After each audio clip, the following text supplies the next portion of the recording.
God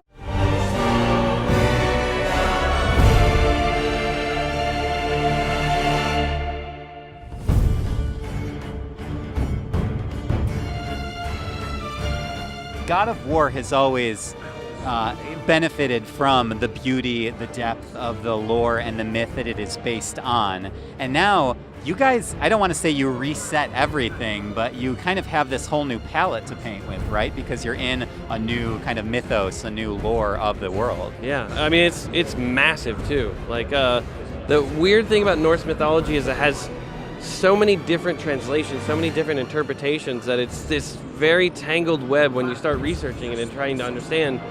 And then, as God of War has done in the previous games, we sort of find our inroad.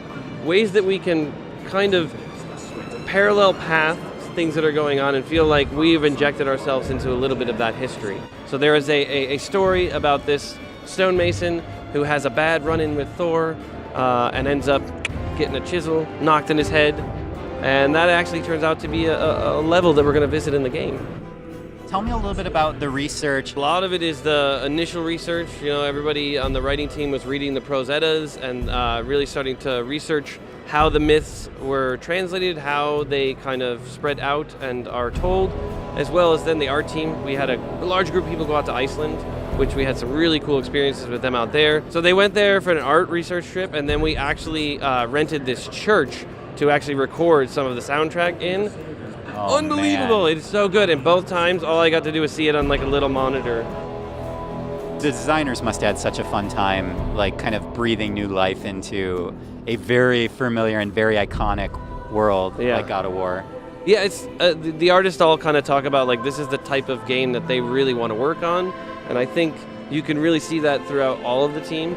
Everybody really gets a tremendous amount of freedom to create in these worlds. It's not just like creating I'm creating a building that you've seen before. This is all like the blend between the fantastic and the real, and finding that sort of level of grounding as a launch pad to go into something that's just crazy.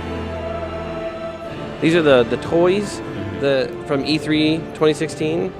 This black runestone is a key artifact in the game, kind of a main story point. That right there is the journal that Atreus carries around with him. So at that time, books were not really used. They did not have bound books. So this was an unusual thing in this world. And this is kind of the way that we link all of our UI together. So you're going into his journal. Through his journal. Yeah, and it's a really neat way because you're kind of getting this insight into Atreus a little bit because it's in his voice. These are the various knives that they have. So Kratos' knife and the mother's knife. You know, these are kind of things that you pass on, right, in your family. So the idea of in the E3 thing, it was like your mother's knife, this is yours. That passing on of the knife is that sort of rite of passage for him, this idea that he is going to begin a new phase of his life. Every single part of this world has a story. Every single part of this world connects to sort of the core theme of family and fathers and sons and mothers and sons. Like everything all connects to it. Brock and Sindri have a complicated family relationship that you affect, that you change, right? And they're the guys who are just like upgrading your equipment. And you know, like I wanted to make sure that there wasn't anything about this game that didn't feel like it was just rich with the lore. Is the father-son relationship just completely central to this experience, would you say? That was the core building block, right? Like that's where all of this began. It began with that idea of like, all right, he is a character that everybody feels they knows very well, right? That Kratos is the sort of one-note vengeance man, and we needed a reason, I think, for him to change or desire to change, right? And I had my son, and there was a shift in me that I want to actually be a better person in some ways, a bit more patient, right? And it's a constant struggle, a journey, just like the journey that he is, right? The early years of Atreus and Kratos' relationship, when his mother was alive, you know, she spent most of the time potentially with this figure here. This figure is the mother, and you know, and again, lazily as a writer, I'm pulling so much from my own life. Is that, you know, I spend a lot of time at work, so my son spends a lot of time with my wife, and you know, in some small way, this is a reflection. Although Kratos really is struggling with figuring out how to relate to his son, right? Because he carries a tremendous amount of baggage being responsible for, spoilers, the death of his previous family. So I think he feels, as any child would, that his dad doesn't like him. And Kratos just doesn't understand how to relate to him yet. He knows he needs to figure it out, but it's always that thing he's going to do someday in the future, right? Yeah. And then combine that with the fact that he doesn't know that he's a god, but he's experiencing all these bizarre things, right? Which he sort of has to internalize because no one's talking about any of those things. So it's definitely a very heavy weight for him to bear. This is kind of one of the starting emotional and narrative starting points to the story, right? This is Kratos' house. So this is basically standing right out front of Kratos' modest home.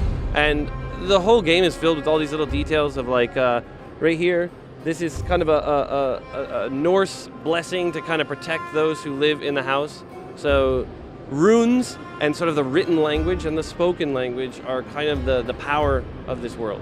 So they use it to, like the tattoos that Atreus has all over are kind of like steady mind. He has that tattooed on the back.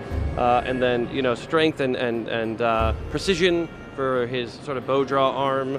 So it's kind of a neat way to fold in this sort of language into the world.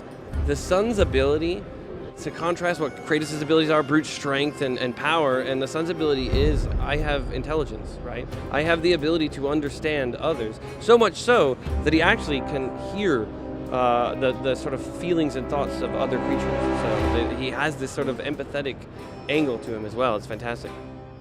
Chris Judge, our Kratos, put it the best in an interview I was doing at PSX, I think, when he said, how can you father if you've never been fathered yourself, right? And it's like Kratos' complex past of having, you know, Zeus as a dad, and having his dad try to kill him really kind of damaged his ability to understand what fatherhood really should be.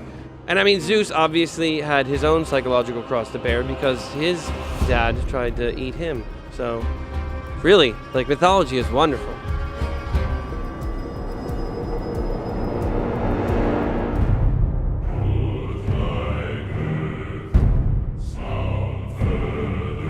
Pre-order and get 3 shield skins for in-game. PlayStation